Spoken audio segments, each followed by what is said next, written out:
This lecture will focus on an idea called social construction. Now, social construction has been a very important idea, particularly in women's studies, but it has also been used in sociology and ethnic studies as well.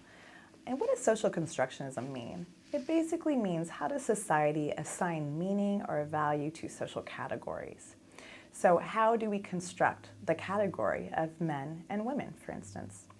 So now typically in society we tend to think of men and women, or the idea of gender as a social category, as a biological category, right? So some of you might have heard this phrase, men are from Mars and women are from Venus, right? That implies that somehow men and women are so entirely different that they literally have an origin that is on a different planet than one another.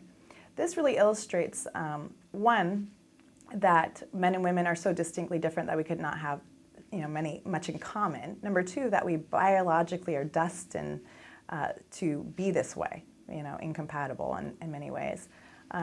So what we are trying to do is address then, what are some of the ways that society plays a role? So we're not so interested particularly in the question then of what is the biological role of differences between men and women, but we're very much interested in what are the differences that come about through socialization in this particular society around gender.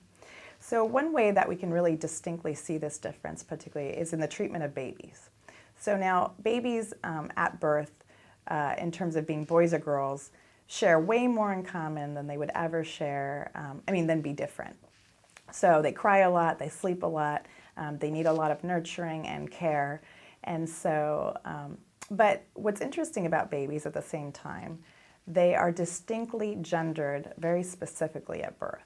So precisely because they do look so much the same, people even have to ask, is it a boy or a girl, right?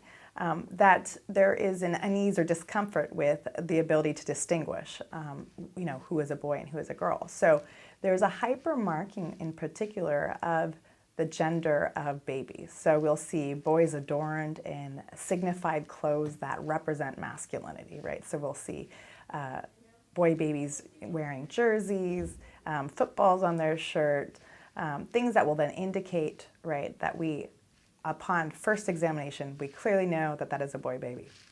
Even in decorating rooms, right, that girl bedding in nurseries is distinctly different, what's on the walls, all of this plays a huge role in signifying the baby's gender, even though gender is really not an important part of their lives yet, so much so that they're not very distinguishable.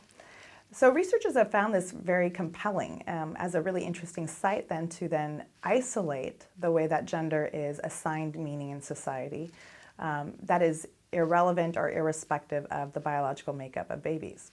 So for instance, one research study that's really well known on this particular topic studied, actually one baby was used in the study, and there were two people who were considered the parents of the baby who would sit in a park with this baby, and at first was dressed in boy clothes. And as passerbys in the park came through, the parents would then talk to them about the baby, tell them, what characteristics about the baby in terms of like, what's the name of the baby.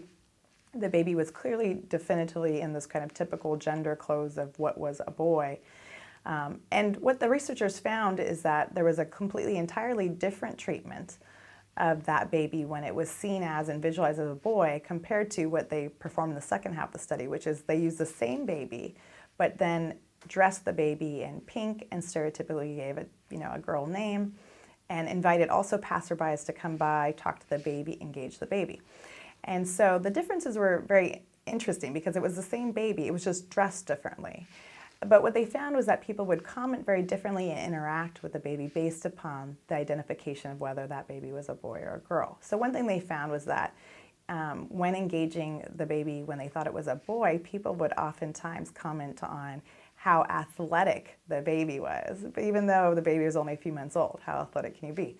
And when it was a girl baby, they would often talk about her physical appearance, how beautiful she was, that she was so soft, using words that typically are associated with feminine characteristics already. Also, they noticed that for the few couples of people that had passed by who interacted with the baby, they tended to hold the baby who was a boy, thought it was a boy, outwards. And when it was a girl baby, snuggle the baby inward, which has also been verified in other studies.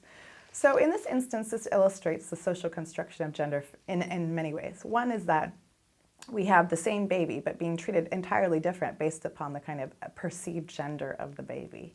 And people's interpretation of who that baby was, right, in objective reality, changed based upon that knowledge of their gender. Also, in terms of the social interaction, already at birth, we have a really definitive idea about gender as a social system and what kind of characteristics are seen as idealized, right? That girls are soft, that they're beautiful, right? That those things already are coming out in the interactions at a very young age.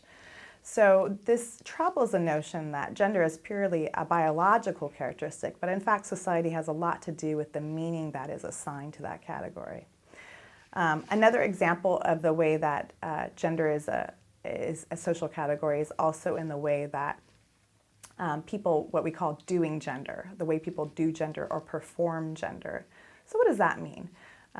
It means that there's not some innate expression, particularly of gender, but that in fact we engage in behaviors that are associated with either masculinity or femininity. And these behaviors that we engage in, or that the ways that we do gender, are also, treated in society, rewarded sometimes, right? There's accolades for performing your gender correctly, in line particularly with the dominant idea of maybe what that gender performance should be. Or there could be a negative sanction or punishment, right? Not in the realm of maybe physical, but that there is some kind of social stigma attached to it. So one example of this is thinking about the idea of tomboys.